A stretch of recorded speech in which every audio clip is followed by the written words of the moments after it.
Assalamualaikum warahmatullahi wabarakatuh. Perkenalkan kami dari kelompok 4 yang beranggotakan Fitriana, Hegia Angelia, Hesti, Ismelia Oktari, Nur Fitriani, Rahma Hikmatul Islah, Saskia Wulandari, dan Wienda Safitri Rahim. Di sini kami akan membahas mengenai DRPS atau problem terapi obat. Pengertian. Menurut Hepler dan Strand 1990, problem terapi obat atau DRPS adalah peristiwa atau keadaan yang melibatkan terapi obat yang berpotensi mengganggu hasil kesehatan yang diinginkan. Dalam arti kata berpotensi mengalami kegagalan terapi. Menurut PCNE 1999, problem terapi obat atau DRPS adalah peristiwa atau keadaan yang melibatkan terapi obat yang benar-benar atau berpotensi mengganggu hasil kesehatan yang diinginkan. Selanjutnya, tujuan mendeteksi DRPS antara lain untuk memberikan perawatan yang relevan dan andal kepada pasien. Selanjutnya, untuk mendeteksi, memecahkan, dan mencegah DRP sesuai dengan klinis pasien. Dan yang terakhir, untuk meninjau pengobatan secara teratur. Selanjutnya, faktor penyebab sebagai dasar klasifikasi DRPS. Yang pertama, obat itu sendiri. Yang kedua, sistem kesehatan. Yang ketiga, penggunaan atau pemberian obat. Macam-macam klasifikasi DRPS. Yang pertama, klasifikasi berdasarkan Hepler atau Strand. Klasifikasi pertama yang ditetapkan berisi daftar kategori DRP non-hierarkis atau tidak dalam tabel sistematis dan tidak pernah direvisi. Contohnya indikasi yang tidak diobati, pemilihan obat yang tidak tepat, dosis subterapeutik, gagal menerima obat, overdosis, reaksi merugikan, interaksi obat, dan penggunaan obat tanpa indikasi. 2.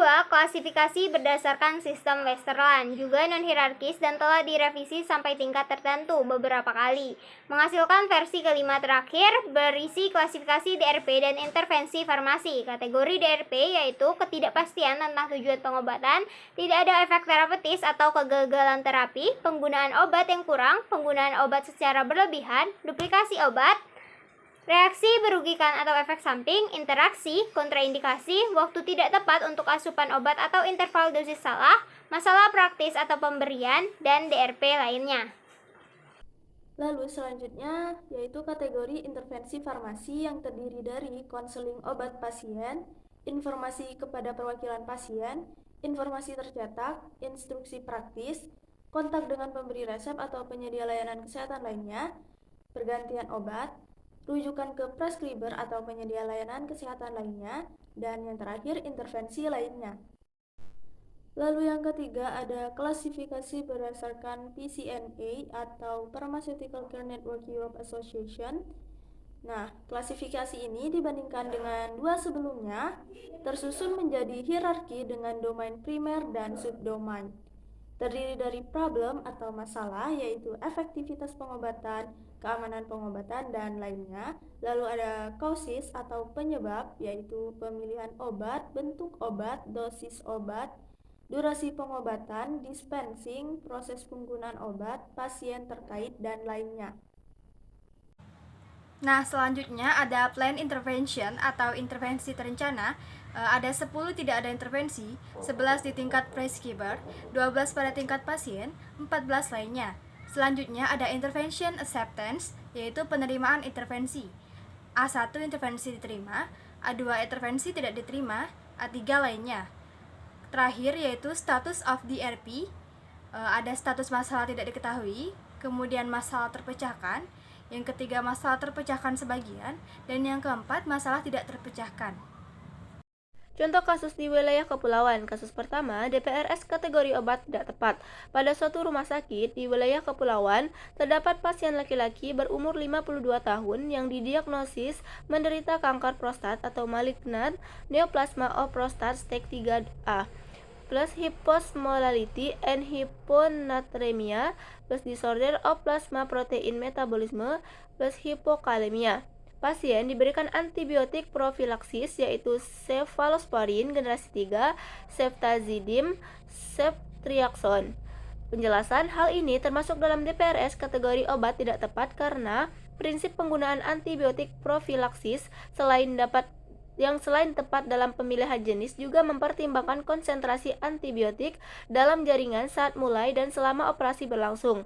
Antibiotik profilaksis bedah yang direkomendasikan adalah cefalosporin generasi 1 dan 2. Pada kasus tertentu yang dicurigai melibatkan bakteri anaerob dapat ditambahkan metronidazole. Tidak dianjurkan menggunakan cefalosporin generasi 3 dan 4, golongan carbapenem dan golongan quinolone untuk profilaksis bedah.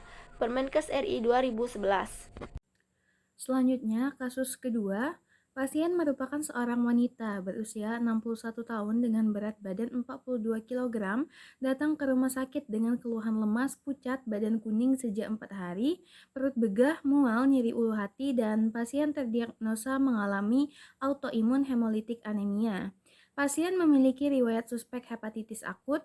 Hasil pemeriksaan darah ketika pasien datang menunjukkan kadar hemoglobin 6 gram per dl yang termasuk dalam kategori anemia berat dalam World Health Organization tahun 2011 dan HCT-nya 14%. Pasien menerima terapi farmakologi yaitu injeksi metilprednisolon dengan dosis 500 mg per hari selama 5 hari dan dilanjutkan dengan dosis 160 mg per hari selama 3 hari. Dan juga ada furosemid dosis 20 mg per hari sebanyak 1 kali, ranitidin injeksi 100 mg per hari. Pasien juga menerima terapi suportif yaitu transfusi PRC. Pasien sudah dirawat di rumah sakit selama 9 hari. Pada contoh kasus yang ditampilkan, penyelesaian drug-related problems pada kasus tersebut menunjukkan pemberian furosemid kurang dari dosis yang seharusnya digunakan untuk mencegah terjadinya kelebihan cairan setelah melakukan transfusi. Pasien kasus tersebut menerima furosemid dengan dosis 1 ampul per hari atau 20 mg per hari, sedangkan dosis menurut literatur yaitu 40-80 mg per hari. Selain dosis kurang, pada kasus ditemukan bahwa frekuensi pemberian ranitidin kurang dari frekuensi yang seharusnya. Ranitidin digunakan untuk mencegah peptic ulcer yang merupakan resiko efek samping dari metilprednisolon. Pasien kasus tersebut menerima ranitidin 1 ampul setiap 12 jam atau 50 mg 2 kali sehari. Sedangkan menurut literatur, dosis ranitidin yaitu 50 mg setiap 6-8 jam per hari atau 150-200 mg per hari. Pada kasus tersebut juga ditemukan adanya interaksi antara metilprednisolon dan furosemid yang berinteraksi secara sinergis dan interaksi bersifat minor dan tidak signifikan. Metilprednisolon dapat menyebabkan peningkatan efek kaliuretik, diuretik, dan terjadi hipokalemia. Rekomendasi untuk pasien tersebut yaitu perlu dipertimbangkan untuk penyesuaian dosis furosemid dan dosis ranitidin agar terapi pencegahan yang diterima pasien dapat lebih efektif. Serta dilakukan monitoring kadar kalium untuk mencegah kemungkinan efek interaksi metilprednisolon dan furosemid. Selain itu, dilakukan monitoring hemoglobin dan hematokrit secara berkala untuk memonitoring penyakit anemia hemolitik autoimun pasien dan memonitoring kemungkinan efek samping khususnya efek samping metilprednisolon karena metilprednisolon harus digunakan dalam jangka waktu panjang. Baiklah, sekian presentasi dari kelompok kami mengenai drug-related problems. Kami akhiri, wabillahi taufiq wal hidayah. Wassalamualaikum warahmatullahi wabarakatuh.